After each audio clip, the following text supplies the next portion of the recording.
আল্লাহর একজন ওলি সুফিয়ান সাউরি রহমতুল্লাহ বলেন, আল্লাহ আমাকে স্বপ্ন দেখাইলেন যে অমুক জায়গায় একটা লোক মারা গেছে, তাকে জানাজা দাও, কাফন দাও, দাফন দাও। আমি গেলাম, তাকে জানাজা দিলাম, কাফন দিলাম, দাফন দিলাম। দেওয়া শেষে তার স্ত্রীকে জিজ্ঞেস করলাম, তোমার স্বামী কি কোনো ভালো কাজ করেছে?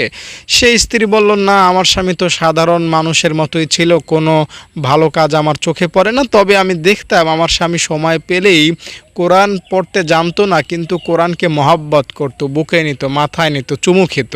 তো সুফিয়ান সাউরি রহমতুল্লাহ আলাই দুনিয়াবাসীকে লক্ষ্য করে কেমন যেন বলতে লাগলেন, হ্যাঁ দুনিয়াবাসী দেখো, এই বান্দাকে আল্লাহ তাআলা শুধুমাত্র কোরআনের প্রতি ভালোবাসা রাখার কারণেই জান্নাত দিলেন, এবং আমাকে আল্লাহ ওয়ার্ডার করলেন তার জানাজা, কাফন দাফন দেওয়ার জন্য। তাই আপনি যদি কোরআন প্রেমিক হন, আপনাকেও আল্লাহ তাআলা জান্নাত দেবেন এই সাধারণ মুসলমানটার মতো ইনশাআল্লাহ। আপনি যদি আমার ছাত্রীদের দান করতে চান, উপরে দেওয়া নাম্বারে